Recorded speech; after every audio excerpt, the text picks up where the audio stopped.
Yo, did you know that Trumpito has about 7 billion in crypto dollars? Well, Trump's unofficial bank police senator, Elizabeth Warren, she is back to cooking up more ways for Trump or Trump appointed officials to get investigated. Because that's what she does.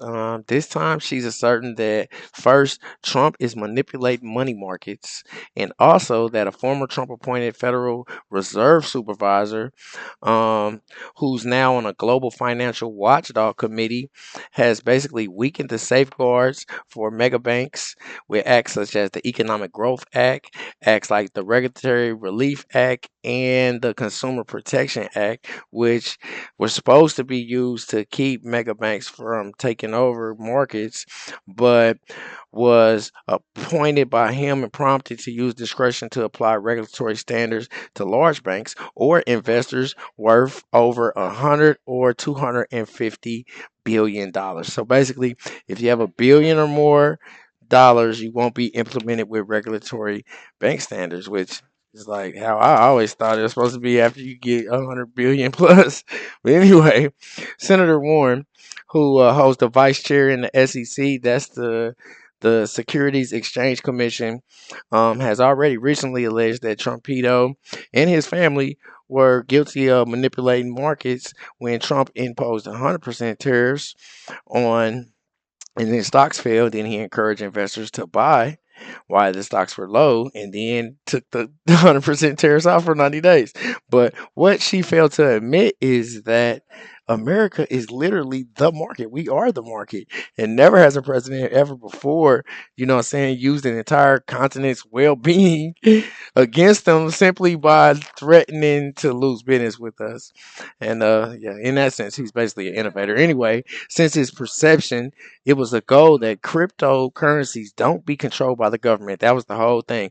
But of course, this slimy senator, she wants to find yet another way to assert that our President Trumpito has somehow manipulated that market as well. Yep, he's manipulating all these money markets. My name is Marcus Russell. This is the Marcus Russell Show. Make sure you tap that like and subscribe button. Let's get right to the video. Have been calling for stronger rules and enforcement in the crypto market for many years now. The crypto market has grown 15-fold in just the last 5 years.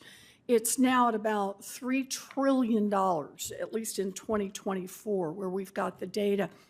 While growth in the market may unlock new opportunities for innovation, risks to investors, our financial system, and our national security have also increased at the same time.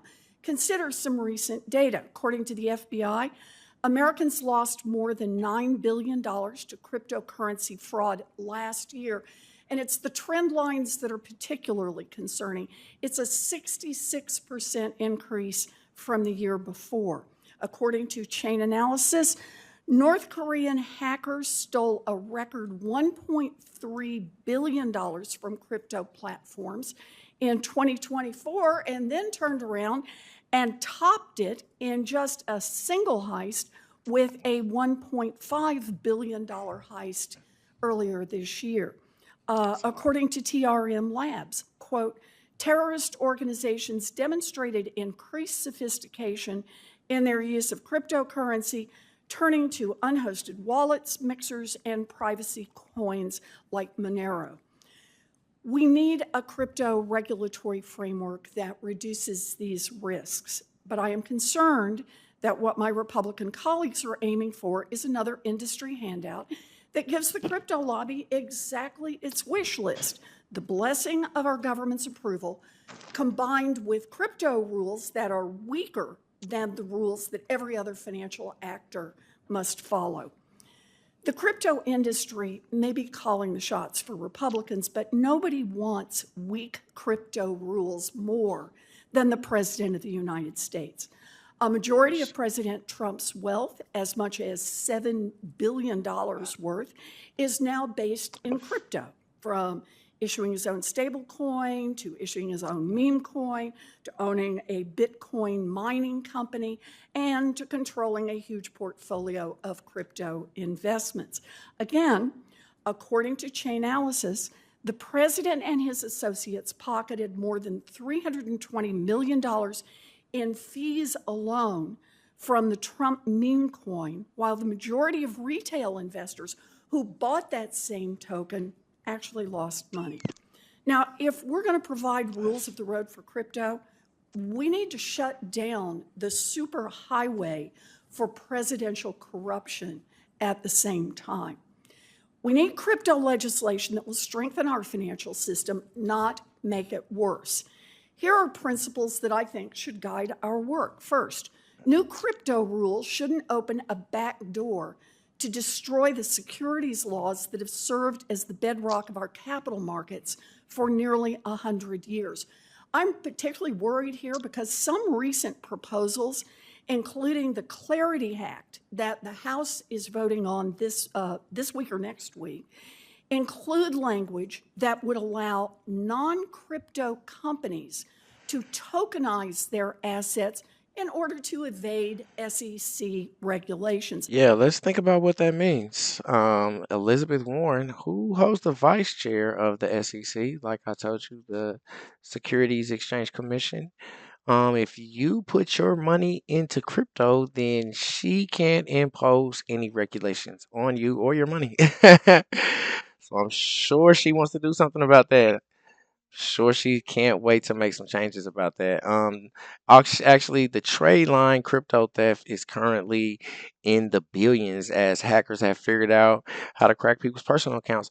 But criminal organizations do continue to trade large amounts of money privately, and also because of the laws previously appointed, Trump officials refuse to use the billions lost in crypto somehow all Trumpitos' fault. Everything, the money that happens. I just read in an article that they blame Trumpito for the Texas flooding. So, yeah, people don't really like Liz because she identified as a Native American to get a legal tax status.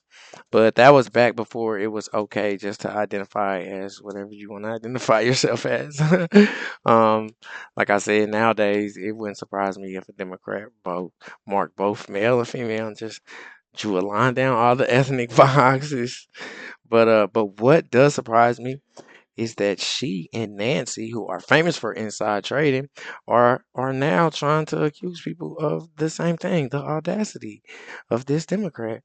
Nancy literally has an application called the Pelosi Tracker that basically just tracks her stocks where she is 99.5% accurate, buys tech stocks from companies nobody's ever never heard of ever, and then 1 month later they'll be worth billions. But I mean, Liz is a Native American, and I believe that she's capable of summoning the ancestors. And she's probably been summoning the ancestors and getting inside stock tracks. And because it's a fact, all Native Americans can contact the ancestors. That's science. So, anyway, that's probably the connection that I found. I feel like Liz, who is clearly a Native American, is summoning inside stock tips from the ancestors and then passing it on to Nancy, and they just passing the intel to her. They just making millions. You know what I'm saying, right? And then they want to try to blame Trump or Trump appointed officials for whatever they can come up with, and meantime, they're been utilizing the inside intel from the ancestors. Tell me what you think in the comments. I might be wrong. Tell me what you think in the comments. Make sure you hit that like and subscribe button. Until next time. Peace.